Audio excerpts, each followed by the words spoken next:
좋아요, 댓글, 구독과 알림 설정은 채널에 큰 힘이 됩니다. 강가에 작은 암자가 있었다. 바위와 나무 사이에 지어진 소박한 집이었다. 거기서 늙은 바람은 바바리가 살고 있었다. 80세의 노인이었다. 평생을 배달을 공부하고 제식을 행하고 제자들을 가르치며 살았다. 하지만 지금 그의 마음은 편안하지 않았다. 바바리는 강물을 바라보며 앉아 있었다. 강물은 쉼없이 흘렀다. 밤낮으로 계절마다 한 번도 멈추지 않고 흘렀다. 바바리는 생각했다. 내 삶도 이 강물처럼 흘러왔구나. 어린 시절, 청년 시절, 장년 시절, 그리고 지금 노년. 모든 것이 물처럼 흘러 지나갔다. 이제 남은 것은 무엇인가? 스승님. 뒤에서 목소리가 들렸다. 바바리가 돌아보니 제자 아지따가 서 있었다. 26살의 젊은이로 총명하고 성실했다. 바바리의 16 제자 중 가장 뛰어난 제자였다. 아지따, 무슨 일인가? 스승님, 공양 시간입니다. 드시러 오시지 않으셔서 제가 모시러 왔습니다. 바바리는 고개를 저었다. 자네들끼리 먹게. 나는 식욕이 없네. 아지따는 걱정스러운 표정으로 바바리 옆에 앉았다. 스승님, 요즘 계속 그러십니다. 식사도 거르시고 밤에도 잠을 못 주무시고. 무슨 일이 있으십니까? 바바리는 한참 동안 강물을 바라보다가 천천히 말했다. 아지따, 나는 늙었네. 곧 죽을 것 같네. 그런데 문득 생각해보니 내가 평생 가르친 것이 과연 옳은 것이었는지 확신이 서지 않네. 아지따는 놀란 표정이었다. 스승님, 무슨 말씀을 하시는 겁니까? 스승님께서는 베다의 대가이십니다. 제식의 전문가이십니다. 저희는 스승님의 가르침을 따라 여기까지 왔습니다. 그것이 문제일세. 내가 가르친 것은 내가 배운 것이었네. 내 스승에게서 배운 것, 경전에서 읽은 것. 하지만 그것이 진리인가? 내가 직접 확인한 적이 있는가? 스승님께서는 평생 수행하셨지 않습니까? 명상도 하시고 제식도 올리시고. 그렇지. 하지만 아지따, 명상을 해도 의문은 사라지지 않았네. 제식을 올려도 평화는 오지 않았네. 나이가 들수록 오히려 의문만 커졌네. 바바리의 목소리는 떨렸다. 평생 확신에 차 살아왔던 사람이 흔들리고 있었다. 스승님, 무엇이 의문이십니까? 많은 것들이 있네. 죽음 너머에 무엇이 있는가? 영혼은 영원한가? 윤회는 실제하는가? 해탈은 가능한가? 이 모든 질문에 나는 경전의 답을 암송할 수 있네. 하지만 그것이 진짜 답인가? 아지따는 한참 침묵했다. 그리고 조심스럽게 말했다. 스승님, 제가 들은 이야기가 있습니다. 남쪽에 한 위대한 스승이 계신다고 합니다. 그분의 이름은 고타마. 사람들은 그분을 붓다라고 부릅니다. 깨달은 자라는 뜻입니다. 바바리는 그 이름을 들어본 적이 있었다. 최근 몇 년 사이 소문이 자자했다. 왕족 출신이었지만 모든 것을 버리고 출가한 수행자. 깨달음을 얻고 가르침을 펼치는 분. 그 고타마가 뭐라고 가르친다던가? 사성제와 팔정도를 가르친다고 합니다. 고통의 원인과 고통의 소멸에 대해 가르친다고 합니다. 그리고 모든 형이상학적 질문에는 침묵으로 답한다고 합니다. 침묵으로? 네. 세계가 영원한지, 영원히 존재하는지 이런 질문들에는 답하지 않으신답니다. 그것들이 수행에 도움이 되지 않는다고 하십니다. 바바리는 흥미가 생겼다. 답하지 않는 스승, 침묵하는 스승. 그것은 새로운 접근이었다. 그 고타마는 지금 어디 있는가? 사바티에 계신다고 합니다. 여기서 2달 정도 걸리는 거리입니다. 바바리는 깊이 생각에 잠겼다. 2달 걸리는 여행. 80세의 몸으로 가능한가? 하지만 가지 않으면 이 의문을 안고 죽을 것이다. 그것은 견딜 수 없었다. 아지따, 내가 가보겠네. 스승님께서 직접 가시겠다고요? 하지만 스승님의 연세. 나는 오래 살려고 하는 것이 아니네. 진리를 알고 죽고 싶을 뿐이네. 나 혼자 가겠네. 아닙니다, 스승님. 저희도 함께 가겠습니다. 아지따의 말에 바바리는 고개를 들었다. 자네들도? 네. 저희 16명 모두 함께 가겠습니다. 스승님 혼자 보낼 수 없습니다. 그리고 저희도 그 고타마를 뵙고 싶습니다. 바바리의 눈에 눈물이 맺혔다. 제자들의 충정이 고마웠다. 그렇다면 함께 가세. 그날부터 준비가 시작되었다. 16 제자들은 이 여행에 필요한 것들을 챙겼다. 음식, 물, 옷, 약초, 그리고 무엇보다 마음의 준비를 했다. 이것은 단순한 여행이 아니었다. 진리를 찾아가는 여정이었다. 출발하는 날 아침 바바리는 암자를 돌아보았다. 50년을 살았던 곳. 여기서 제자들을 가르치고 경전을 읽고 명상을 했다. 이제 떠난다. 다시 돌아오지 못할지도 모른다. 하지만 후회는 없었다. 진리를 향한 갈망이 더 컸다. 17명의 일행이 길을 나섰다. 바바리가 앞장섰고 16 제자가 뒤를 따랐다. 강을 따라 남쪽으로 걸었다. 첫날은 힘들지 않았다. 날씨도 좋았고 길도 평탄했다. 하지만 바바리는 이것이 긴 여정이 될 것임을 알았다. 저녁이 되자 나무 아래에서 쉬었다. 간단하게 식사를 하고 둘러앉았다. 제자들이 바바리를 둘러싸고 앉았다. 아지따가 물었다. 스승님, 그 고타마에게 무엇을 여쭤보실 겁니까? 바바리는 잠시 생각했다. 많은 것을 물어볼 것이네. 하지만 가장 중요한 것은 이것일세.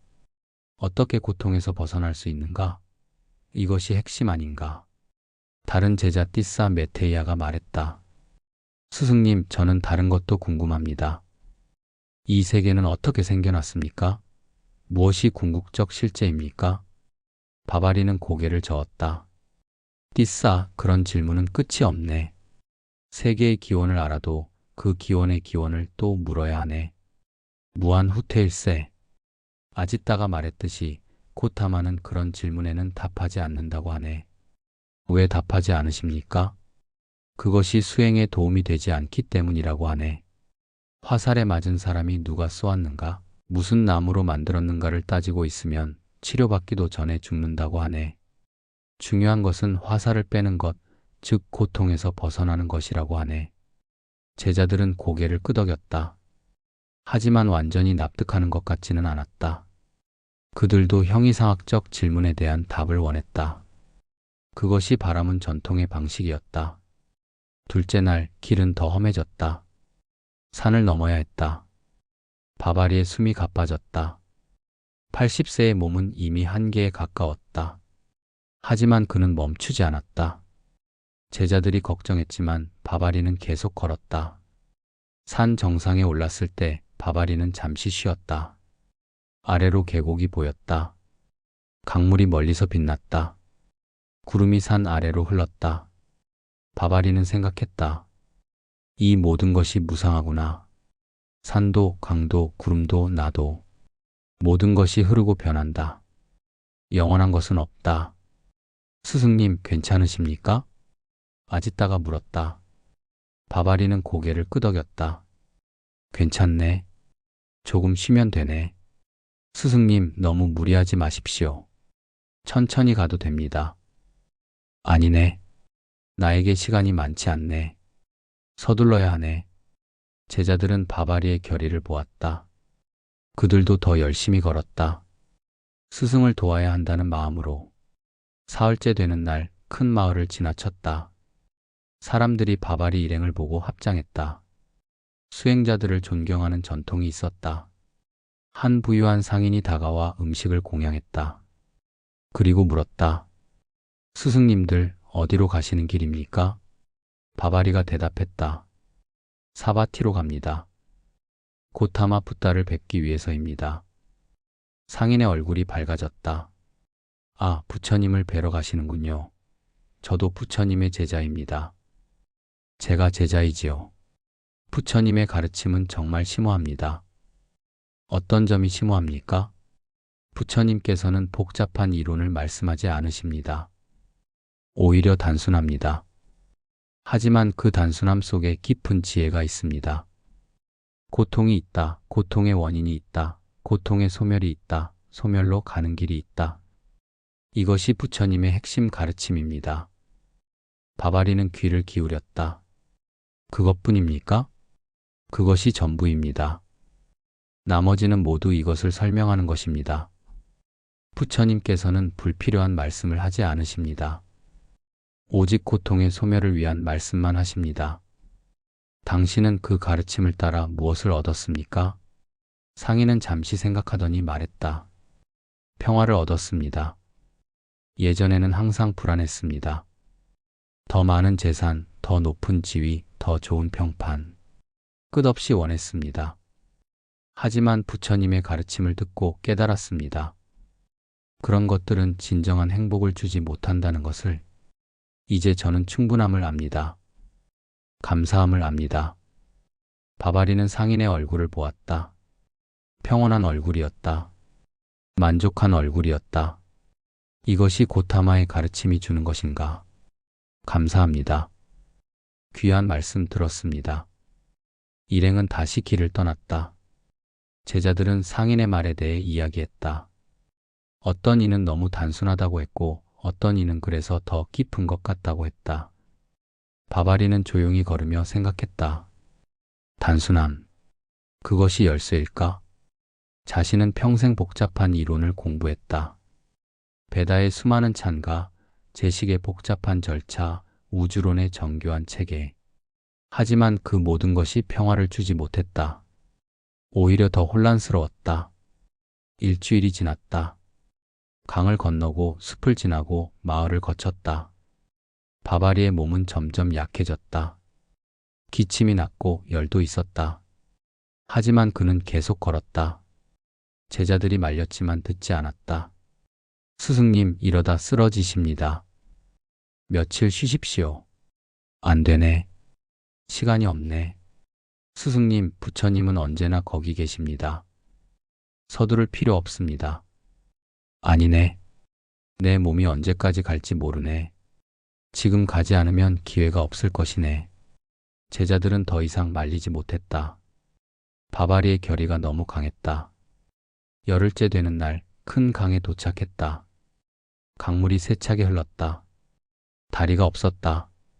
배를 타고 건너야 했다. 강가에 배가 한 척 있었다. 늙은 뱃사공이 배를 지키고 있었다. 건너시겠습니까? 네, 건너야 합니다. 17명이면 2번 나눠서 건너야 합니다. 배가 작습니다.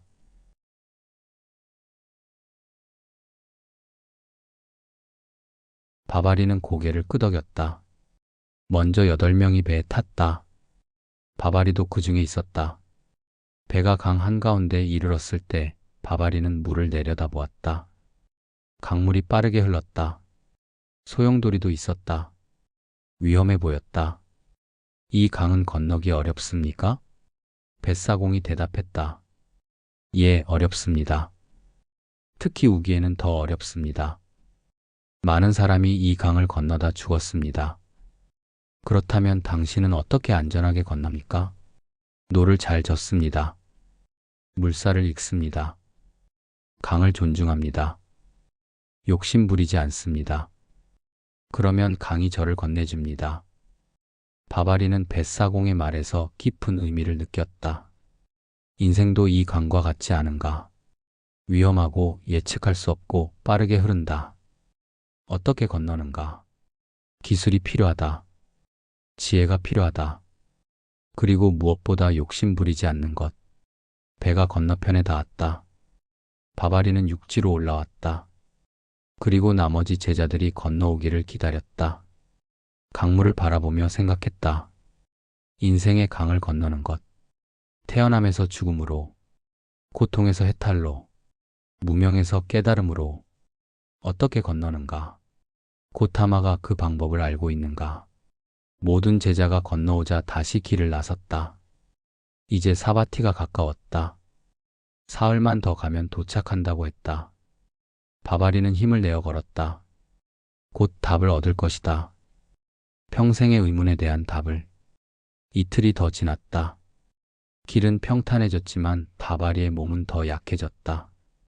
기침이 심해졌고 걸음도 느려졌다. 제자들은 번갈아가며 바바리를 부축했다. 하지만 바바리는 멈추지 않았다. 스승님, 제가 업고 가겠습니다. 아짓다가 말했지만 바바리는 거절했다. 아니네. 내 다리로 걷고 싶네. 부처님을 뵙기 위해서는 내 발로 걸어가야 하네. 제자들은 바바리의 고집을 존중했다. 하지만 걱정이 가득했다. 바바리가 사바티에 도착하기 전에 쓰러질까봐. 저녁이 되어 한 작은 마을에 도착했다. 마을 사람들이 수행자들을 보고 공양을 권했다. 마을 입구에 있는 나무 아래에서 쉬기로 했다. 음식이 준비되는 동안 마을 사람들이 모여들었다. 그중 한 노인이 바바리에게 다가왔다. 스승님, 어디서 오셨습니까? 북쪽 강가에서 왔습니다. 사바티로 가는 길입니다. 사바티에 무슨 일이 있으십니까? 고타마 붓다를 뵙기 위해 갑니다. 노인의 얼굴이 환해졌다. 아, 부처님을. 저도 1년 전에 뵈었습니다. 부처님께서 이 마을을 지나가실 때였지요. 어떤 분이셨습니까? 노인은 잠시 생각하더니 말했다. 고요하셨습니다.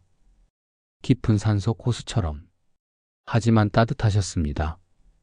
봄날 햇살처럼. 말씀은 많지 않으셨지만 한마디 한마디가 마음에 와 닿았습니다. 무슨 말씀을 하셨습니까? 제가 여쭤봤습니다. 부처님, 저는 늙었습니다. 곧 죽을 것입니다. 두렵습니다. 그러자 부처님께서 말씀하셨습니다. 두려워 마십시오. 태어난 것은 반드시 늙고 죽습니다. 그것은 자연의 법칙입니다. 두려워할 것이 아니라 받아들일 것입니다. 그리고 지금 이 순간을 잘 사십시오. 자비롭게, 지혜롭게, 해를 끼치지 않으며. 바바리는 그 말에 깊이 감동했다. 단순하지만 진실한 말씀이었다. 그 말씀이 당신에게 도움이 되었습니까? 크게 도움이 되었습니다. 그 후로 저는 죽음을 덜 두려워하게 되었습니다. 물론 여전히 두렵습니다. 하지만 그 두려움에 압도되지는 않습니다. 두려움과 함께 살아가는 법을 배웠습니다. 바바리는 고개를 끄덕였다. 이것이 지혜인가? 두려움을 없애는 것이 아니라 두려움과 함께 사는 것. 노인장, 하나 더 여쭤봐도 되겠습니까? 물론입니다. 부처님께서는 죽음 너머에 대해 말씀하셨습니까? 윤회나 영혼에 대해서요. 노인은 고개를 저었다. 아닙니다. 제가 물어보려 했지만 부처님께서는 제 질문을 예상하신 듯 말씀하셨습니다. 죽음 너머를 궁금해하는 것보다 지금 어떻게 살 것인가를 생각하십시오. 그것이 더 중요합니다. 처음에는 답답했습니다. 알고 싶었으니까요. 하지만 나중에 깨달았습니다. 부처님께서 오르셨습니다. 죽음 너머를 안다 해도 지금 이 삶을 잘 살지 못하면 무슨 소용입니까? 바바리는 깊은 생각에 잠겼다. 자신은 평생 죽음 너머를 궁금해했다. 영혼의 본질, 윤회의 원리, 해탈의 상태. 그런데 정작 지금 이 삶을 잘 살고 있는가? 평화롭게 살고 있는가? 공양이 끝나고 일행은 그 마을에서 하룻밤을 묵었다. 바바리는 잠을 이루지 못했다. 기침도 있었지만 생각이 많았기 때문이다. 내일이면 사바티에 도착한다. 부처님을 뵙는다. 무엇을 여쭤볼 것인가? 원래 준비했던 질문들이 있었다. 세계의 본질, 영혼의 실제, 해탈의 방법.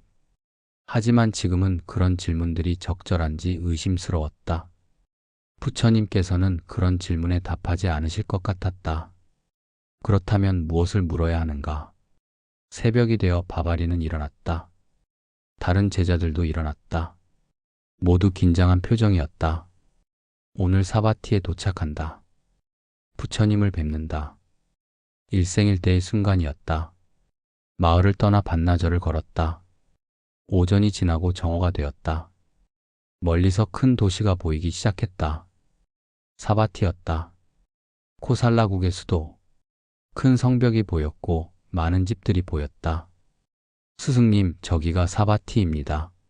아집다가 흥분해서 말했다. 다른 제자들도 기뻐했다. 마침내 도착했다. 바바리는 가슴이 두근거렸다. 평생 기다려온 순간이 다가오고 있었다. 도시 입구에서 한 승려를 만났다. 노란 가사를 입고 있었다. 바바리가 다가가 합장했다. 스님, 부처님께서 어디 계신지 여쭤봐도 되겠습니까? 승려는 친절하게 답했다. 부처님께서는 제따와나 정사에 계십니다. 여기서 동쪽으로 1시간쯤 걸으면 됩니다. 큰 숲이 있고 그 안에 정사가 있습니다. 감사합니다. 일행은 동쪽으로 향했다. 도시를 지나 외곽으로 나가자 큰 숲이 보였다. 제따와나. 제따 태자가 부처님께 공양한 숲이라고 들었다. 숲은 고요했다. 새소리만 들렸다. 숲 안으로 들어가자 정사가 보였다. 단순하지만 아름다운 건물이었다. 여러 승려들이 걷고 있었고 명상하고 있었다. 평화로운 분위기가 흘렀다. 한 젊은 승려가 다가왔다. 어르신들 처음 오셨습니까? 네, 부처님을 뵙기 위해 왔습니다. 부처님께서는 지금 법당에서 제자들을 가르치고 계십니다. 잠시 기다리시면 됩니다. 바바리와 제자들은 법당 밖에서 기다렸다. 안에서 목소리가 들렸다. 차분하고 깊은 목소리였다. 부처님의 목소리인 것 같았다. 바바리는 귀를 기울였다. 비구들이여, 모든 것은 무상합니다. 생겨난 것은 사라지고 모인 것은 흩어지고 태어난 것은 죽습니다. 이것을 깊이 관찰하십시오. 집착을 내려놓으십시오. 집착이 고통의 원인입니다. 단순한 말씀이었지만 힘이 있었다. 바바리는 가슴이 뜨거워짐을 느꼈다. 1시간쯤 지나자 법문이 끝났다. 승려들이 법당에서 나왔다. 그리고 마지막으로 한 분이 나오셨다. 부처님이었다. 바바리는 처음 부처님을 보는 순간 알았다. 이분이 다르다는 것을. 외모가 특별한 것은 아니었다. 평범한 인도인의 모습이었다. 하지만 그 존재감이 달랐다. 고요하면서도 빛나는 존재감. 흔들리지 않으면서도 부드러운 기운. 부처님께서는 바바리 일행을 보고 미소 지으셨다. 어르신, 먼 길 오셨습니까? 바바리는 황급히 절했다. 제자들도 모두 절했다. 부처님, 저는 바바리라고 합니다. 북쪽 강가에서 왔습니다. 이들은 제 제자 16명입니다. 부처님을 뵙기 위해 2달을 걸어왔습니다. 부처님께서는 바바리의 수척한 얼굴을 보셨다. 힘드셨겠습니다. 먼저 쉬시지요. 음식을 드시고 씻으시고 편히 쉬십시오. 이야기는 나중에 하겠습니다. 부처님의 배려가 따뜻했다. 바바리는 감동했다. 위대한 스승이 자신 같은 늙은이를 이렇게 대해주다니. 승려들이 안내하여 바바리와 제자들에게 방을 마련해 주었다. 음식도 가져다 주었다. 물로 씻을 수 있게 해주었다. 바바리는 오랜만에 편안하게 쉬었다. 몸의 긴장이 풀렸다. 드디어 도착했다. 부처님을 뵈었다. 저녁이 되자 부처님께서 바바리를 부르셨다. 조용한 방에서 둘만 이야기하기로 했다. 바바리는 떨리는 마음으로 부처님 앞에 앉았다. 바바리, 무엇이 궁금하십니까? 부처님의 질문은 직접적이었다. 바바리는 준비했던 질문들을 떠올렸다. 하지만 막상 부처님 앞에 앉으니 그 질문들이 적절하지 않게 느껴졌다. 대신 마음에서 우러나오는 질문을 했다. 부처님, 저는 80세입니다. 평생을 배달을 공부하고 제식을 행하고 명상을 했습니다. 하지만 평화를 얻지 못했습니다. 의문만 커졌습니다. 어떻게 해야 평화를 얻을 수 있습니까? 부처님께서는 한참 바바리를 바라보셨다. 그 시선은 따뜻했지만 꽤 뚫는 듯했다. 바바리, 당신은 무엇을 알고 싶어 합니까? 진리를 알고 싶어 합니까? 아니면 평화를 얻고 싶어 합니까? 둘 다입니다. 둘은 다릅니다.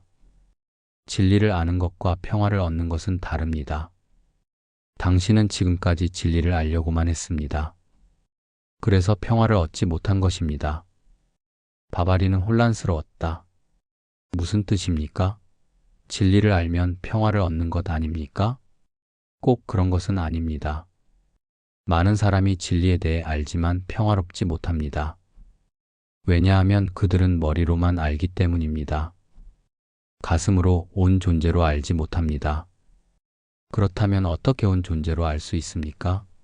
실천해야 합니다. 아는 것을 살아야 합니다. 바바리, 당신은 무상을 압니까? 네, 압니다. 모든 것은 변합니다. 영원한 것은 없습니다. 그렇다면 당신은 정말 그것을 압니까? 아니면 그것에 대해 알 뿐입니까? 바바리는 말문이 막혔다. 부처님의 질문이 핵심을 찔렀다.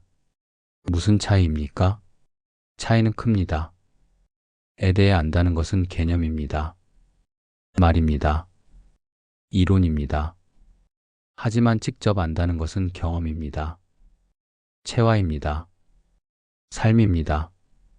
부처님께서는 잠시 멈추셨다가 계속 말씀하셨다. 바바리, 당신은 불이 뜨겁다는 것을 압니까?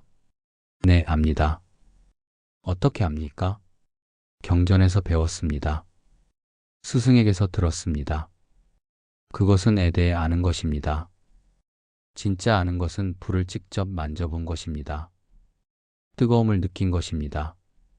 그렇게 알면 다시는 불을 무심코 만지지 않습니다. 설명이 필요 없습니다.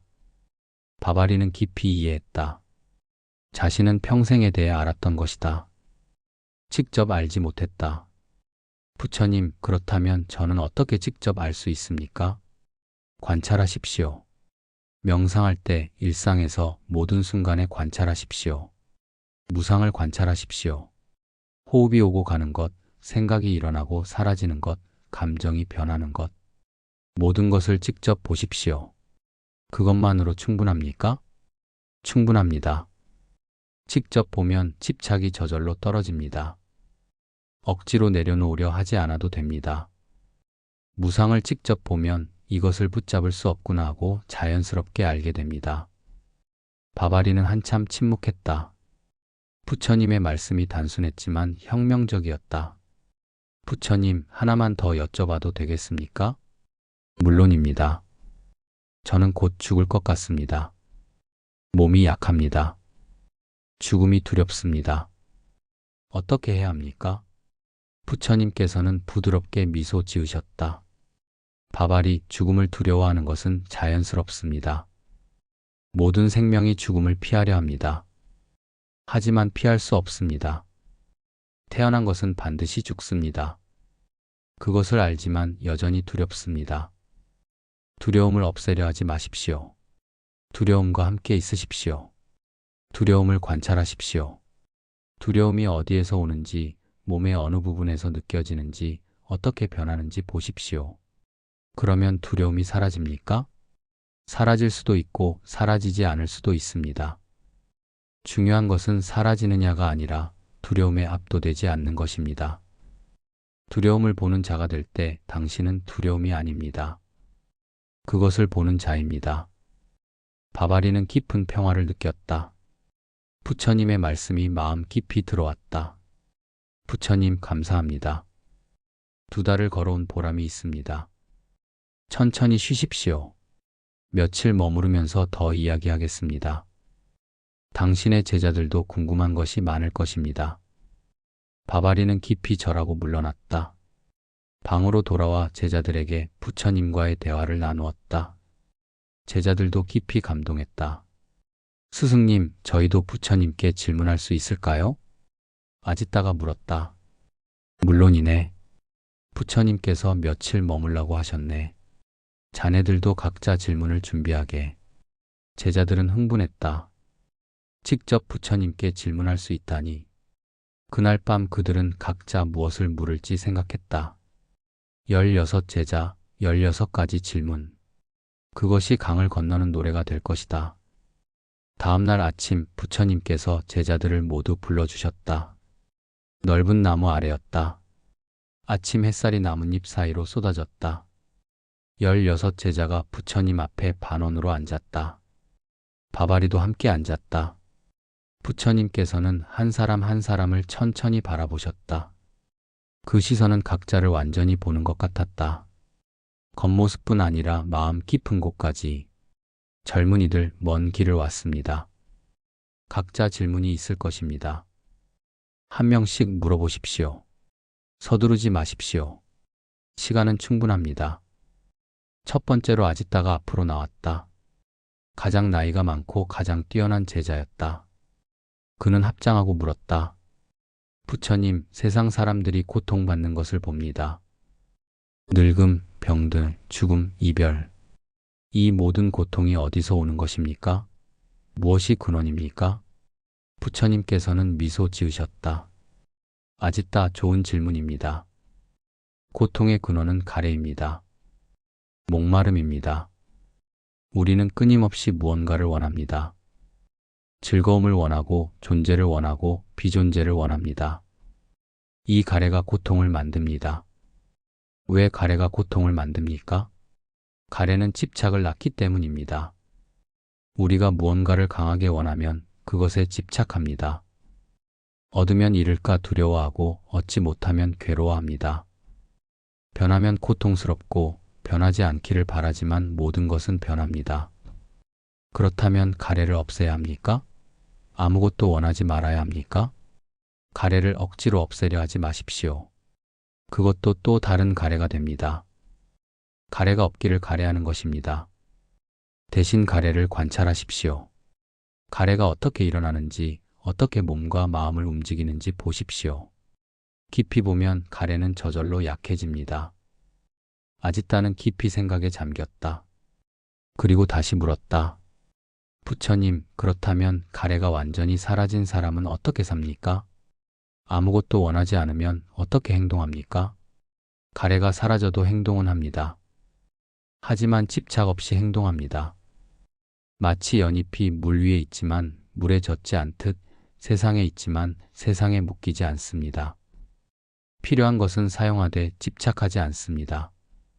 일을 하되 결과에 매달리지 않습니다. 아지따는 고개를 숙여 감사를 표하고 자리로 돌아갔다. 그의 얼굴에 평화가 깃들어 있었다.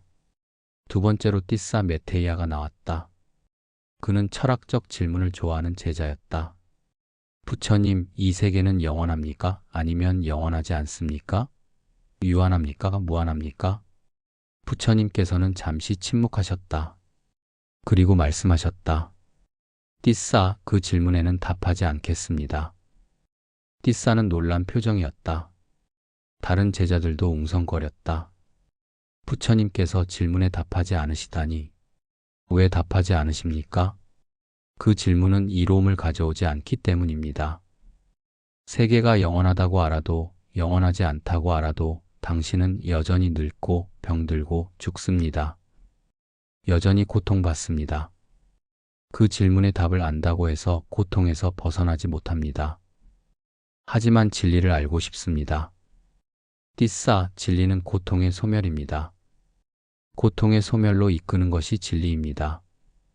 형이상학적 질문은 끝이 없습니다. 하나를 답해도 또 다른 질문이 생깁니다. 그것은 숲에서 길을 잃는 것과 같습니다. 부처님께서는 비유를 드셨다. 화살에 맞은 사람이 있습니다. 의사가 화살을 빼려고 합니다. 하지만 그 사람이 말합니다. 잠깐, 이 화살을 누가 쏘았습니까? 어느 종족입니까? 키는 얼마입니까? 화살은 무슨 나무로 만들었습니까? 깃은 무슨 새의 깃입니까? 이 모든 것을 알기 전에는 화살을 빼지 말라고 합니다. 그러면 어떻게 되겠습니까? 띠싸가 대답했다. 그 사람은 죽을 것입니다. 맞습니다. 중요한 것은 화살을 빼는 것입니다. 고통을 멈추는 것입니다. 누가 쏘았는지는 나중 문제입니다. 띠싸는 이해한 듯 고개를 끄덕였다. 하지만 여전히 완전히 만족하지는 못한 것 같았다. 그는 자리로 돌아갔다. 세 번째로 뿐나카가 나왔다. 그는 실천적인 성격의 제자였다. 부처님, 어떻게 하면 마음을 고요하게 할 수 있습니까? 명상할 때 생각이 끊임없이 일어납니다. 어떻게 해야 합니까? 부처님께서 말씀하셨다. 뿐낙하 생각을 멈추려 하지 마십시오. 그것은 바람을 막으려는 것과 같습니다. 대신 생각을 관찰하십시오. 생각이 일어나는 것을 보십시오. 생각이 머무는 것을 보십시오. 생각이 사라지는 것을 보십시오. 그냥 보기만 하면 됩니까? 그렇습니다. 판단하지 말고 따라가지 말고 막지 말고 그저 보십시오. 생각은 구름과 같습니다. 하늘을 지나갑니다. 하늘은 구름에 영향받지 않습니다. 당신의 마음도 하늘과 같습니다. 생각이 지나가도록 두십시오. 하지만 어떤 생각은 너무 강합니다. 화, 욕망, 두려움. 이런 것들은 저를 휩쓸어 갑니다. 강한 생각일수록 더 주의 깊게 보십시오. 화가 일어날 때 화를 보십시오. 몸에 어디에서 느껴지는지, 어떻게 시작되는지, 어떻게 자라는지, 어떻게 사라지는지. 화에 휩쓸리지 말고 화를 보는 자가 되십시오. 그것이 가능합니까? 가능합니다. 연습이 필요할 뿐입니다. 처음에는 어렵습니다. 화가 일어나면 그냥 화를 냅니다. 하지만 계속 연습하면 화가 일어나는 순간 알아차릴 수 있게 됩니다. 그러면 선택할 수 있습니다. 화를 표현할지 그냥 지나가게 할지. 뿐낙하는 희망의 참 표정으로 절하고 돌아갔다. 네 번째로 메탈루가 나왔다. 그는 윤리적 질문에 관심이 많았다. 부처님, 세상에는 악한 사람들이 있습니다. 남을 해치는 사람, 거짓말하는 사람, 훔치는 사람. 이런 사람들을 어떻게 대해야 합니까? 화를 내지 말아야 합니까? 부처님께서 답하셨다. 메탈루, 악한 행동은 비난받아야 합니다. 하지만 악한 사람을 미워할 필요는 없습니다. 행동과 사람을 분리하십시오. 무슨 뜻입니까? 악한 행동을 하는 사람도 고통받는 사람입니다. 무명에 가려진 사람입니다. 그들은 자신이 무엇을 하는지 완전히 알지 못합니다. 마치 병든 사람이 헛소리를 하는 것과 같습니다. 병을 치료해야지 병든 사람을 미워할 필요는 없습니다. 하지만 악한 행동을 막아야 하지 않습니까? 물론입니다. 악한 행동은 막아야 합니다. 자비로서 막아야 합니다. 화로서가 아니라 지혜로서. 그 사람이 더 이상 자신과 남을 해치지 않도록 도와야 합니다. 어떻게 도울 수 있습니까? 먼저 자신이 화내지 않는 것입니다. 화는 불과 같습니다. 불에 불을 더하면 더 큰 불이 됩니다. 하지만 물을 부으면 불이 꺼집니다. 화의 자비로 응답하십시오. 그것이 유일한 해답입니다. 메탈루는 깊이 감동한 표정으로 돌아갔다. 다섯 번째로 돛대자가 나왔다. 그는 진리의 본질에 대해 묻고 싶어 했다. 부처님, 진리는 하나입니까? 여럿입니까? 절대적입니까? 상대적입니까? 부처님께서는 미소 지으셨다. 돛대자, 진리는 하나도 아니고 여럿도 아닙니다. 절대적이지도 상대적이지도 않습니다. 그런 개념을 넘어섭니다. 이해가 안 됩니다. 진리는 살아있는 것입니다. 개념으로 포착할 수 없습니다. 마치 물을 주먹으로 쥐려는 것과 같습니다. 쥐면 빠져나갑니다. 하지만 손을 펴면 물이 흐릅니다. 그렇다면 진리를 어떻게 알 수 있습니까? 직접 경험해야 합니다. 말로 설명할 수 없습니다. 꿀이 달다는 것을 설명으로 알 수 없듯이 진리도 직접 맛봐야 합니다. 어떻게 맛볼 수 있습니까? 수행하십시오. 계율을 지키고 마음을 집중하고 지혜를 개발하십시오. 팔정도를 따르십시오. 그러면 직접 알게 됩니다. 돛대자는 더 묻고 싶었지만 부처님의 침묵이 그것이 답의 끝임을 알려주었다. 그는 절하고 돌아갔다. 여섯 번째로 우빠시바가 나왔다. 그는 해탈에 대해 묻고 싶었다. 부처님, 해탈한 사람은 죽은 후에 어떻게 됩니까? 다시 태어납니까? 사라집니까? 부처님께서 답하셨다. 우빠시바, 그 질문은 적절하지 않습니다. 해탈한 사람이 죽은 후 어떻게 되는가라는 질문 자체가 잘못되었습니다. 왜 잘못되었습니까? 해탈한 사람은 이미 누구가 아니기 때문입니다. 자아라는 개념을 넘어섰기 때문입니다. 누가 어떻게 되는가라는 질문이 성립하지 않습니다. 그렇다면 해탈은 무엇입니까? 해탈은 모든 족쇄에서의 자유입니다. 가래의 족쇄, 견해의 족쇄, 자아의 족쇄. 불이 꺼진 것과 같습니다. 불이 꺼지면 불이 어디로 갔는가? 라고 묻지 않습니다. 그냥 꺼진 것입니다. 연료가 닿은 것입니다. 그것이 끝입니까? 소멸입니까? 끝도 아니고 소멸도 아닙니다. 그런 개념을 넘어섭니다. 우빠시바, 말로 표현할 수 없는 것이 있습니다. 침묵만이 적절한 답입니다. 우빠시바는 혼란스러웠지만 부처님의 깊이를 느꼈다. 그는 절하고 돌아갔다. 7번째로 난다가 나왔다. 그는 수행의 어려움에 대해 토로하고 싶었다. 부처님, 저는 수행하려 합니다. 하지만 너무 어렵습니다. 욕망이 강하고 게으름이 일어나고 의심이 생깁니다. 어떻게 해야 합니까? 부처님께서는 난다의 정직함을 높이 평가하셨다. 난다, 어렵다는 것을 인정하는 것이 첫걸음입니다. 많은 사람이 수행이 쉽다고 착각합니다. 하지만 수행은 어렵습니다. 평생의 일입니다. 그렇다면 어떻게 계속할 수 있습니까? 작게 시작하십시오. 산을 한 번에 오르려 하지 마십시오. 한 걸음씩 오르십시오. 오늘은 호흡 명상 10분만 하십시오. 내일도 10분. 익숙해지면 20분. 천천히 늘려가십시오. 하지만 욕망이 일어나면 어떻게 합니까? 욕망을 억압하지 마십시오. 그것은 더 강하게 만듭니다.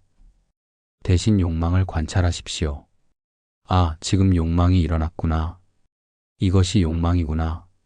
이렇게 알아차리십시오. 그리고 욕망이 어떻게 변하는지 보십시오.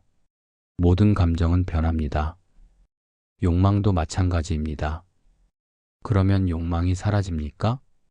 즉시 사라지지는 않습니다. 하지만 점점 힘이 약해집니다. 욕망을 보는 자가 되면 욕망에 끌려가지 않게 됩니다. 시간이 걸립니다. 인내하십시오. 난다는 위로받은 표정으로 돌아갔다. 8번째로 해마카가 나왔다. 그는 지식에 대해 묻고 싶었다. 부처님, 얼마나 많이 알아야 해탈할 수 있습니까? 경전을 다 외워야 합니까? 부처님께서 웃으셨다. 해마카, 경전을 외우는 것과 해탈은 관계없습니다. 많이 아는 것과 지혜는 다릅니다. 무슨 차이입니까? 많이 안다는 것은 정보입니다. 지혜는 통찰입니다. 정보는 머리에 있습니다. 지혜는 마음에 있습니다. 아니, 마음을 넘어선 곳에 있습니다. 그렇다면 공부하지 않아도 됩니까? 공부는 필요합니다. 하지만 공부가 목적이 되어서는 안 됩니다. 공부는 수단입니다. 강을 건너는 뗏목과 같습니다. 강을 건넌 후에는 뗏목을 버려야 합니다. 강 건너편에서까지 뗏목을 쥐고 다닐 필요는 없습니다. 언제 뗏목을 버려야 할지 어떻게 합니까? 저절로 알게 됩니다. 강을 건너면 뗏목이 필요 없다는 것을 알게 됩니다. 마찬가지로 깨달으면 경전이 필요 없다는 것을 알게 됩니다. 하지만 강을 건너기 전에는 뗏목이 필요합니다. 해마카는 이해하며 고개를 끄덕였다. 이렇게 한 명씩 질문하고 부처님께서 답하셨다. 해가 중천에 이르고 오후가 되어도 계속되었다. 16제자 모두가 질문했고 부처님께서는 각자의 수준에 맞게 답해 주셨다. 9번째로 토데이 아브야가 나왔다. 그는 수행의 목표에 대해 묻고 싶었다. 부처님, 우리는 왜 수행합니까? 무엇을 얻으려고 합니까? 부처님께서 답하셨다. 토데이 아브야, 얻으려는 마음으로 수행하면 얻지 못합니다. 역설적이지만 그것이 진리입니다. 무슨 뜻입니까? 무언가를 얻겠다는 마음 자체가 가래입니다. 그것이 바로 우리가 놓아야 할 것입니다. 해탈을 얻으려는 욕망도 욕망입니다. 그렇다면 아무것도 바라지 말아야 합니까? 바라지 말라는 것이 아닙니다. 바람에 집착하지 말라는 것입니다. 수행하십시오. 하지만 결과에 집착하지 마십시오. 꽃을 키우는 사람처럼 하십시오. 씨를 뿌리고 물을 주고 돌봅니다. 하지만 매일 언제 꽃이 피는가 하며 조급해하지 않습니다. 때가 되면 핍니다. 하지만 목표가 없으면 어떻게 나아갑니까? 방향은 있되 집착은 없어야 합니다. 북쪽으로 간다는 것을 알되 언제 도착하는가 하며 조급해하지 않는 것입니다. 한 걸음 한 걸음이 그 자체로 의미 있습니다. 목적지에 도착하는 것만이 아니라 걷는 과정 자체가 수행입니다. 토데이 아부야는 깊이 이해했다. 그는 평화로운 얼굴로 돌아갔다. 10번째로 까빠가 나왔다. 그는 명상 중 일어나는 체험에 대해 묻고 싶었다. 부처님, 명상할 때 이상한 경험을 합니다. 빛을 보기도 하고 소리를 듣기도 하고 몸이 떠오르는 것 같기도 합니다. 이것이 깨달음의 징조입니까? 부처님께서는 고개를 저으셨다. 까빠, 그런 경험은 깨달음이 아닙니다. 명상 중에 일어나는 현상일 뿐입니다. 중요한 것이 아닙니다. 하지만 신비로운 경험 아닙니까? 신비롭게 보일 수 있습니다. 하지만 그것도 무상합니다. 일어났다 사라집니다. 그것에 집착하면 오히려 장애가 됩니다. 그렇다면 어떻게 해야 합니까? 그런 경험이 일어나도 특별하게 여기지 마십시오. 평범한 생각처럼 대하십시오. 관찰하고 놓아주십시오. 계속 호흡으로 돌아오십시오. 진짜 깨달음은 그런 특별한 경험이 아닙니다. 그렇다면 진짜 깨달음은 무엇입니까? 깨달음은 명료함입니다. 있는 그대로를 보는 것입니다. 극적이지 않습니다. 오히려 평범합니다. 하지만 그 평범함 속에 깊은 자유가 있습니다. 까빠는 약간 실망한 것 같았지만 부처님의 말씀을 받아들였다. 11번째로 자투까니가 나왔다. 그는 스승과 제자의 관계에 대해 묻고 싶었다.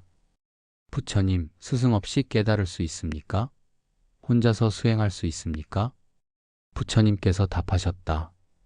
자투까니, 스승은 도움이 됩니다. 하지만 필수는 아닙니다. 과거에도 홀로 깨달은 이들이 있었습니다. 벽지불이라고 합니다. 그렇다면 스승의 역할은 무엇입니까? 스승은 길을 보여줍니다. 함정을 피하게 해줍니다. 격려해줍니다. 하지만 걷는 것은 제자 자신입니다. 스승이 대신 걸어줄 수는 없습니다. 좋은 스승을 어떻게 알아봅니까? 좋은 스승은 자유를 줍니다. 의존하게 만들지 않습니다. 제자가 스스로 생각하고 스스로 확인하고 스스로 걷도록 격려합니다. 나쁜 스승은 제자를 자기에게 묶어둡니다. 오직 나만이 진리를 안다 나를 따르지 않으면 구원받지 못한다고 말합니다. 부처님께서는 어떤 스승이십니까? 부처님께서는 미소 지으셨다. 나는 길을 보여줄 뿐입니다. 걷는 것은 여러분입니다. 나를 맹목적으로 따르지 마십시오. 내가 가르치는 것을 직접 확인하십시오. 그것이 진리인지, 그것이 도움이 되는지 스스로 확인하십시오. 자투까니는 감동했다. 이런 스승은 처음이었다. 자신을 낮추고 제자를 높이는 스승. 12번째로 빠드다라가 나왔다. 그는 일상생활과 수행의 관계에 대해 묻고 싶었다. 부처님, 저는 명상할 때는 평화롭습니다. 하지만 일상으로 돌아오면 다시 혼란스럽습니다. 어떻게 해야 합니까? 빠드다라, 명상과 일상을 분리하지 마십시오. 명상은 방석 위에서만 하는 것이 아닙니다. 모든 순간이 명상입니다.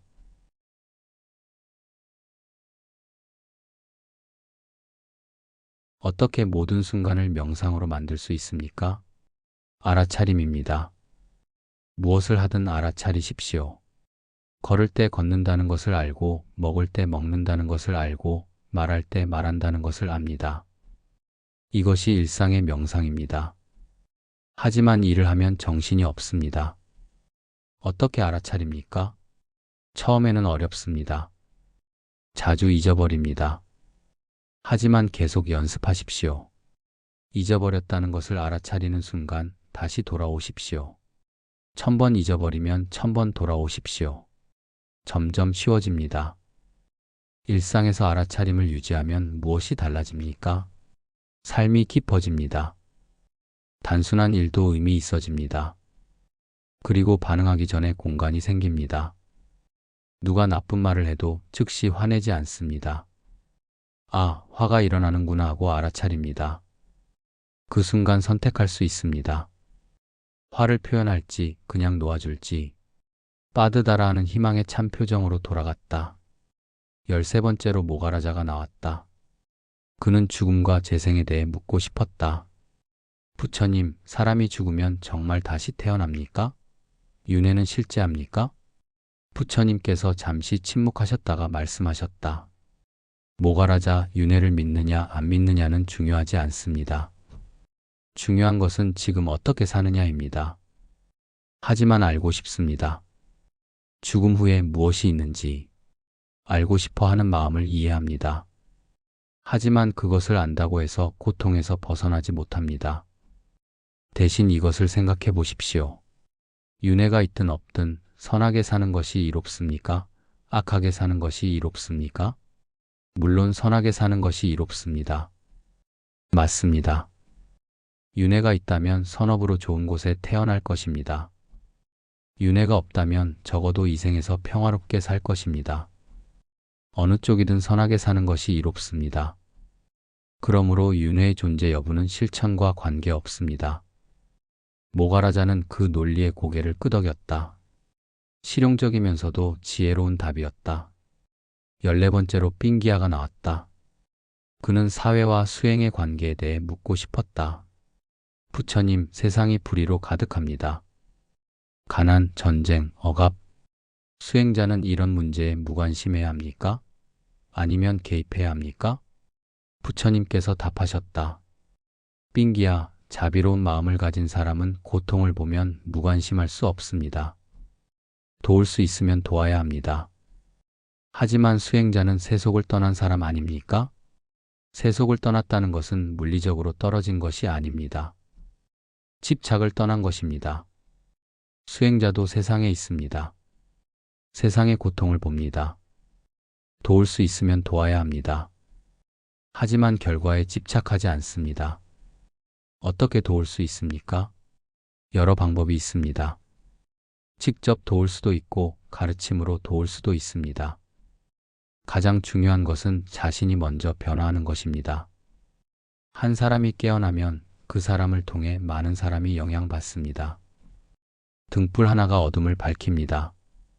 하지만 구조적 문제는 어떻습니까? 개인의 변화만으로 충분합니까? 개인의 변화가 시작입니다. 많은 개인이 변하면 사회도 변합니다. 급진적 변화를 꿈꾸지 마십시오. 작은 변화부터 시작하십시오. 자신의 주변부터 점점 넓혀가십시오. 삥기아는 실망하지 않았다. 오히려 구체적인 방향을 얻었다. 15번째로 포살라가 나왔다. 그는 의심에 대해 묻고 싶었다. 부처님, 저는 자주 의심합니다. 이 길이 맞는지, 부처님의 가르침이 진리인지 제가 깨달을 수 있을지 의심이 수행을 방해합니다. 부처님께서 말씀하셨다. 포살라, 의심은 자연스럽습니다. 의심하지 않는 사람은 맹목적입니다. 의심은 나쁜 것이 아닙니다. 하지만 의심 때문에 앞으로 나아가지 못합니다. 의심에는 두 종류가 있습니다. 건전한 의심과 병적인 의심. 건전한 의심은 탐구를 낳습니다. 이것이 진짜인가? 하고 물으며 직접 확인합니다. 병적인 의심은 마비를 낳습니다. 계속 의심만 하고 시도하지 않습니다. 저는 어느 쪽입니까? 스스로 물어보십시오. 의심 때문에 탐구합니까? 아니면 의심 때문에 아무것도 하지 않습니까? 전자라면 건전한 의심입니다. 후자라면 병적인 의심입니다. 병적인 의심을 어떻게 극복합니까? 작은 실험부터 시작하십시오. 일주일만 진지하게 수행해 보십시오. 결과를 보십시오. 도움이 됩니까? 평화가 오십니까? 직접 확인하십시오. 다른 사람의 말을 믿지 말고 자신의 경험을 믿으십시오. 포살라는 용기를 얻은 표로 돌아갔다. 마지막 16번째로 모가라자가 나왔다. 그는 가장 근본적인 질문을 하고 싶었다. 부처님, 고통에서 완전히 벗어날 수 있습니까? 정말 가능합니까? 부처님께서는 모가라자의 눈을 깊이 들여다보셨다. 모가라자, 가능합니다. 내가 증명입니다. 나는 고통에서 벗어났습니다. 어떻게 아십니까? 직접 경험했기 때문입니다. 가래가 사라졌습니다. 집착이 사라졌습니다.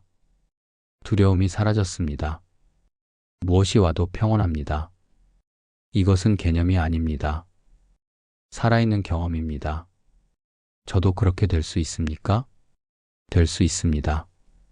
당신만이 아닙니다. 누구나 할 수 있습니다. 길이 있고 길을 걷는 사람이 있으면 됩니다. 특별한 재능이 필요하지 않습니다. 다만 인내, 노력, 알아차림이 필요합니다. 얼마나 걸립니까? 사람마다 다릅니다. 어떤 이는 일생이 걸립니다. 어떤 이는 몇 년이면 됩니다. 중요한 것은 시간이 아니라 방향입니다. 올바른 방향으로 가고 있습니까? 그것만 확인하십시오. 올바른 방향을 어떻게 합니까? 간단합니다. 고통이 줄어들고 있습니까? 평화가 늘어나고 있습니까? 자비가 깊어지고 있습니까? 그렇다면 올바른 방향입니다. 계속 가십시오. 모가라자는 확신의 참 표정으로 돌아갔다. 16 제자 모두가 질문을 마쳤다. 해가 서쪽으로 기울었다. 하루 종일 대화가 이어졌다. 하지만 아무도 피곤해하지 않았다. 오히려 에너지가 넘쳤다. 부처님의 말씀이 그들에게 생명을 불어넣었다. 부처님께서 말씀하셨다. 여러분, 오늘 많은 질문을 했습니다. 좋은 질문들이었습니다. 이제 질문을 행동으로 옮길 시간입니다. 아는 것을 실천하십시오. 그것이 가장 중요합니다. 제자들은 합장하며 감사를 표했다. 그들의 얼굴에는 결의가 서려 있었다. 부처님의 가르침을 받았고 이제 그것을 실천할 것이다. 바바리도 깊이 감동했다. 제자들의 질문을 들으며 부처님의 답을 들으며 자신도 많은 것을 배웠다. 이제 알았다. 진리는 복잡한 이론이 아니다. 단순하지만 깊은 실천이다. 그날 밤 바바리는 깊이 잠들었다. 오랜만에 평화로운 잠이었다. 꿈에서 강이 보였다. 넓고 깊은 강. 그리고 그 강을 건너는 배. 배에는 16 제자가 타고 있었다. 각자 노를 젓고 있었다. 함께 노래하며 강을 건너는 노래. 다음날 아침 바바리는 일찍 일어났다. 몸이 가벼웠다. 기침도 멈췄다. 이상했다. 며칠 전까지만 해도 죽을 것 같았는데 지금은 힘이 났다. 부처님의 가르침이 몸까지 치유한 것 같았다. 제자들도 일찍 일어났다. 모두 명상하고 있었다. 바바리는 그들을 보며 미소 지었다. 어제 부처님께 질문한 후로 제자들이 달라졌다. 눈빛이 달랐다. 더 맑고 더 집중되어 있었다. 아침 공양 후 부처님께서 다시 바바리를 부르셨다. 이번에는 제자들도 함께였다. 바바리 그리고 젊은이들. 며칠 머물렀습니다. 이제 돌아갈 준비를 하십니까? 바바리가 대답했다. 부처님, 저희는 부처님께 무엇을 드려야 할지 모르겠습니다.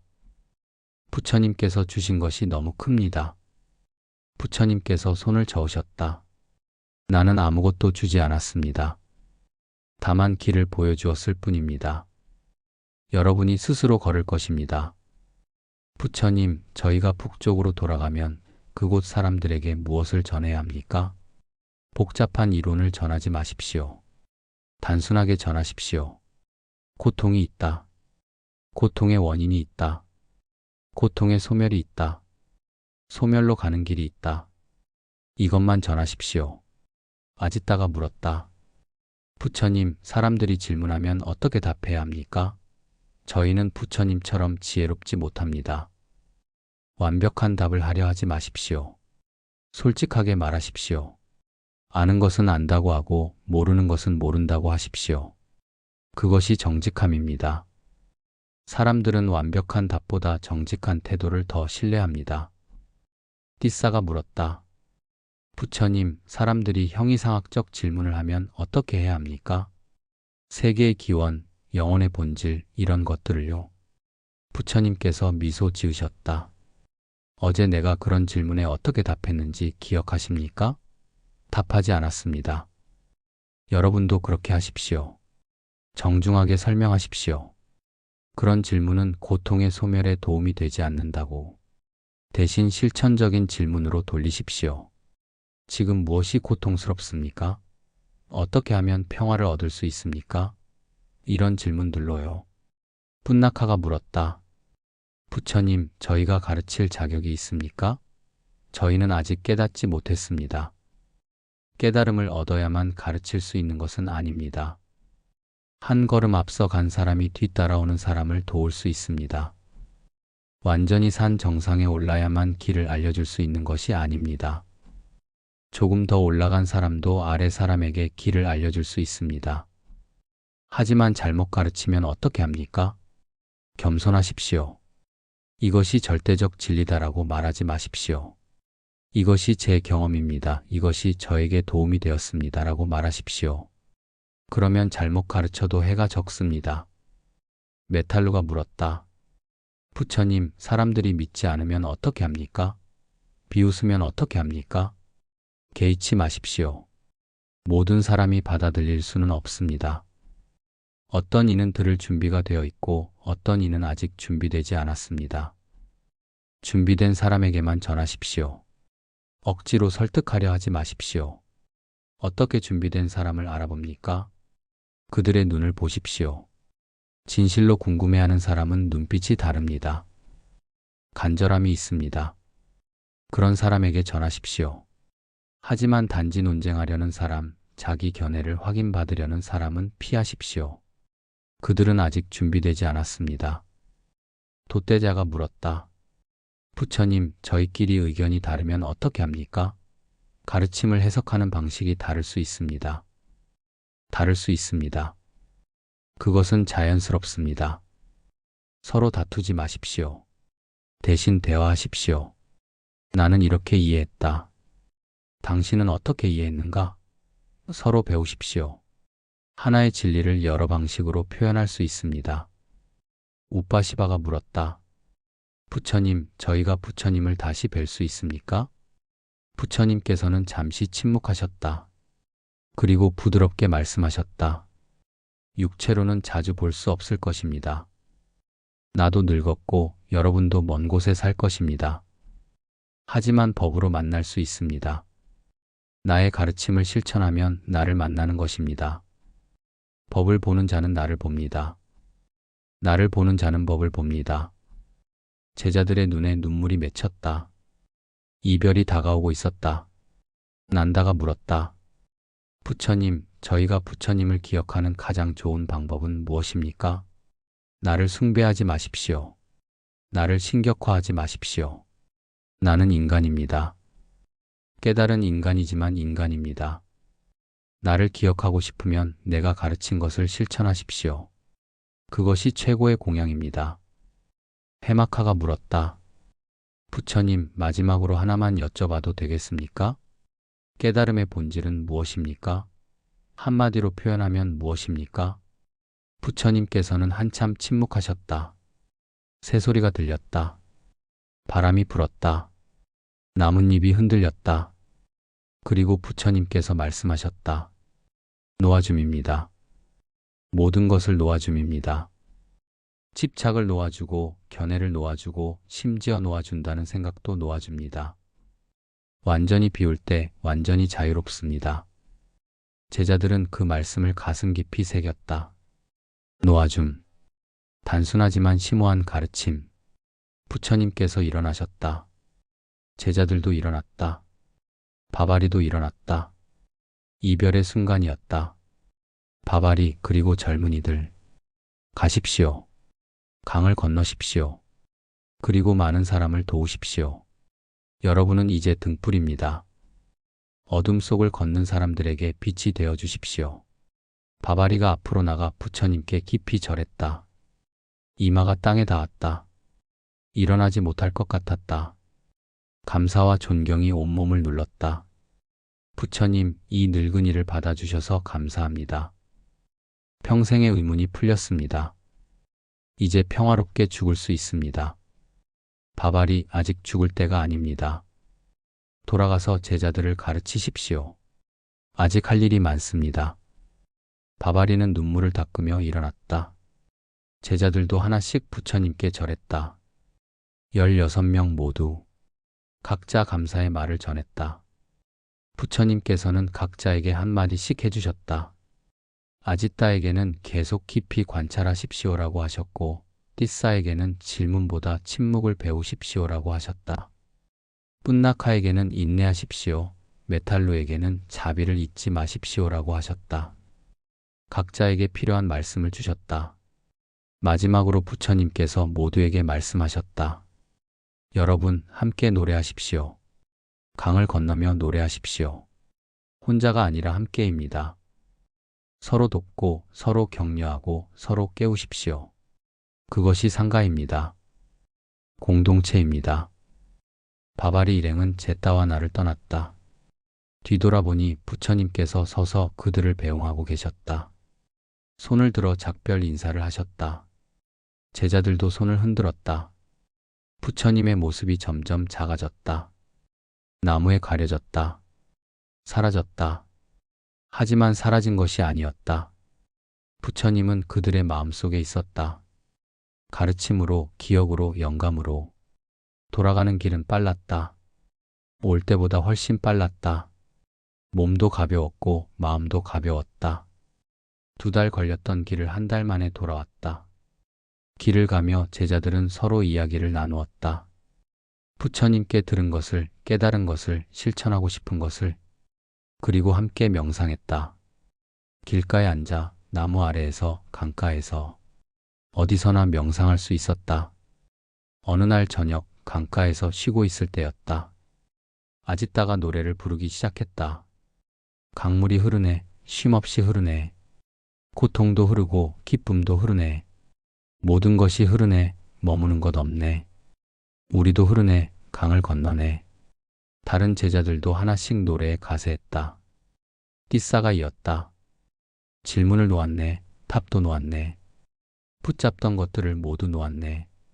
비워진 손으로 노를 젓네. 강을 건너네, 함께 건너네. 뿐나카가 이었다. 파도가 치네, 바람이 부네. 흔들리지만 두렵지 않네. 함께 있으니 두렵지 않네. 노래하며 가네, 강을 건너네. 한 명씩 노래를 이어갔다. 16명 모두 각자의 노래가 모여 하나의 큰 노래가 되었다. 강을 건너는 노래. 바바리는 제자들의 노래를 들으며 울었다. 기쁨의 눈물이었다. 이것이구나. 부처님께서 말씀하신 것이 함께 가는 것, 함께 노래하는 것. 북쪽 강가에 도착한 것은 1달 후였다. 암자는 그대로 있었다. 조금 낡았지만 여전히 서 있었다. 바바리는 암자를 보며 감회가 새로웠다. 3달 전 이곳을 떠날 때의 자신과 지금의 자신은 달랐다. 완전히 다른 사람이었다. 그날 저녁 바바리는 제자들을 모았다. 여러분, 우리는 긴 여행을 했습니다. 강을 건넜습니다. 많은 것을 배웠습니다. 이제 무엇을 할 것입니까? 아지따가 말했다. 스승님, 저희는 부처님의 가르침을 전하고 싶습니다. 이곳 북쪽 사람들에게. 좋습니다. 어떻게 할 것입니까? 먼저 우리 자신이 실천하겠습니다. 매일 명상하고 알아차리고 자비롭게 살겠습니다. 그리고 우리를 보고 궁금해하는 사람들에게 전하겠습니다. 바바리는 고개를 끄덕였다. 현명합니다. 말보다 삶으로 가르치는 것이 최고입니다. 띠싸가 말했다. 스승님, 저희는 함께 살고 싶습니다. 상가를 만들고 싶습니다. 혼자보다 함께 할 때 더 강하니까요. 좋은 생각입니다. 여기 암자를 확장합시다. 16명이 함께 살 수 있도록 제자들은 기뻐했다. 다음 날부터 일을 시작했다. 암자를 수리하고 새 방을 지었다. 마을 사람들이 도왔다. 바바리 일행이 돌아왔다는 소문이 퍼졌고 사람들이 궁금해했다. 바바리 스승님 어디 다녀오셨습니까? 남쪽에 다녀왔습니다. 붓다를 만나고 왔습니다. 붓다요? 그분이 어떤 분이셨습니까? 말로 표현하기 어렵습니다. 직접 봐야 알 수 있습니다. 하지만 한 가지는 말할 수 있습니다. 그분은 고통의 소멸을 가르치십니다. 사람들이 관심을 보였다. 고통의 소멸. 누가 고통을 원하겠는가? 모두가 고통에서 벗어나고 싶어 한다. 어떻게 고통에서 벗어날 수 있습니까? 집착을 놓아주는 것입니다. 우리가 붙잡고 있는 것들을 놓아주는 것입니다. 무엇을 놓아주어야 합니까? 모든 것입니다. 물질에 대한 집착, 견해에 대한 집착, 심지어 자아에 대한 집착까지. 사람들은 어리둥절했다. 모든 것을 놓아준다니. 그럼 무엇이 남는가? 바바리는 미소 지었다. 놓아주면 자유가 남습니다. 무한한 자유가. 며칠 후 첫 공개 법회가 열렸다. 마을 사람들이 모였다. 바바리가 앞에 앉았고 16 제자가 양옆에 앉았다. 바바리가 말했다. 여러분, 저는 80세입니다. 평생을 진리를 찾아 헤맸습니다. 배달을 공부하고 제식을 행하고 명상을 했습니다. 하지만 평화를 얻지 못했습니다. 그러던 중 붓다를 만났습니다. 그분께 배운 것은 단순했습니다. 너무 단순해서 놓치기 쉬운 것이었습니다. 사람들이 귀를 기울였다. 그것은 이것입니다. 고통이 있습니다. 우리 모두 고통받습니다. 늙고 병들고 죽습니다. 사랑하는 이와 헤어지고 싫어하는 이를 만납니다. 원하는 것을 얻지 못하고 원하지 않는 것을 얻습니다. 이것이 고통입니다. 사람들이 고개를 끄덕였다. 모두가 경험한 것이었다. 그런데 고통에는 원인이 있습니다. 가래입니다. 목마름입니다. 우리는 끊임없이 무언가를 원합니다. 그 가래가 고통을 만듭니다. 하지만 희망이 있습니다. 고통은 소멸할 수 있습니다. 가래가 사라지면 고통도 사라집니다. 그리고 가래를 사라지게 하는 길이 있습니다. 그것이 바로 붓다께서 가르치신 팔정도입니다. 바바리는 팔정도를 설명했다. 바른 견해, 바른 사유, 바른 말, 바른 행동, 바른 생계, 바른 정진, 바른 알아차림, 바른 집중. 하나하나 구체적 예를 들어 설명했다. 사람들은 감동했다. 이것은 추상적인 철학이 아니었다. 구체적인 실천 방법이었다. 일상에서 바로 적용할 수 있는 것이었다. 법회가 끝나고 몇몇 사람이 다가왔다. 스승님, 저도 제자가 될 수 있습니까? 물론입니다. 누구나 환영합니다. 하지만 저는 배움이 없습니다. 글도 모릅니다. 상관없습니다. 이 가르침은 글을 아는 사람만을 위한 것이 아닙니다. 모든 사람을 위한 것입니다. 중요한 것은 실천입니다. 실천에는 글이 필요 없습니다. 그렇게 제자가 늘어났다. 처음에는 몇 명이었지만 점점 늘어나 수십 명이 되었다. 암자는 작은 수행 공동체가 되었다. 바바리는 날마다 가르쳤다. 하지만 예전과는 달랐다. 예전에는 베다의 복잡한 이론을 가르쳤다. 하지만 이제는 단순한 진리를 가르쳤다. 고통과 고통의 소멸, 그리고 무엇보다 직접 실천을 강조했다. 이론을 많이 아는 것이 중요하지 않습니다. 한 가지라도 깊이 실천하는 것이 중요합니다. 호흡 명상 하나만 제대로 해도 충분합니다. 어느 날 저녁, 바바리는 강가에 홀로 앉아 있었다.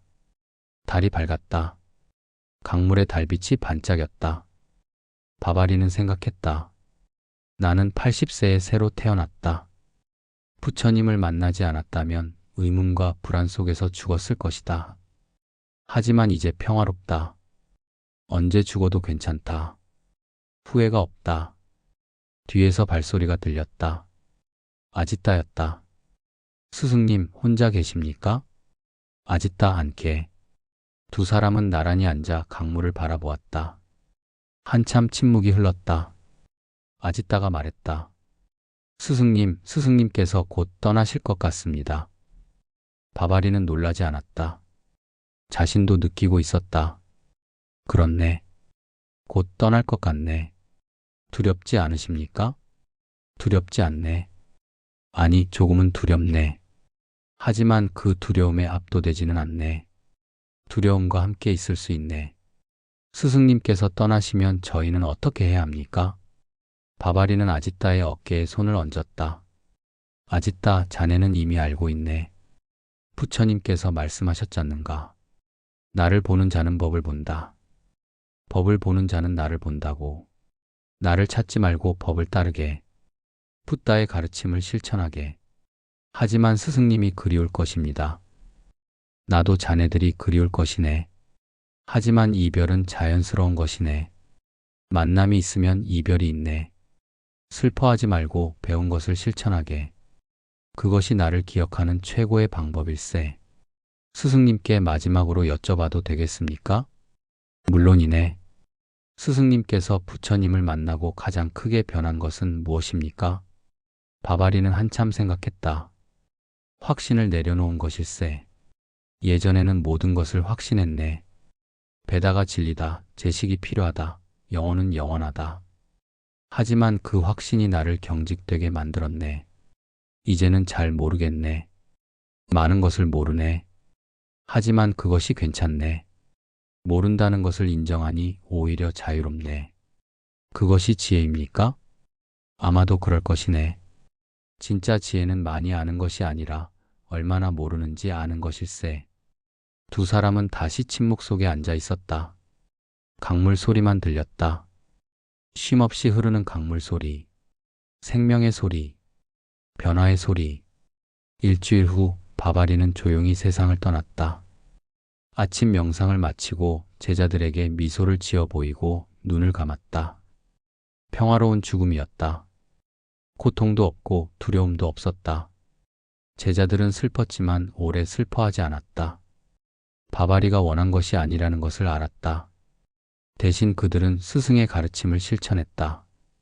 명상하고 자비롭게 살고 붓다의 가르침을 전했다.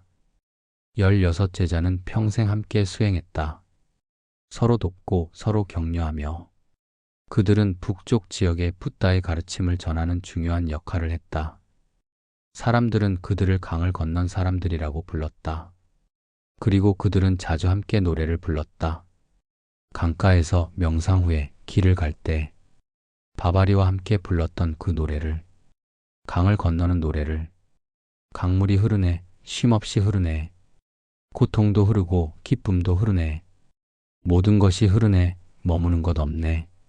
우리도 흐르네, 강을 건너네. 그 노래는 세대에서 세대로 전해졌다. 북쪽에서 남쪽으로, 동쪽에서 서쪽으로. 붓다의 가르침과 함께. 그리고 지금도 어딘가에서 누군가가 그 노래를 부르고 있다.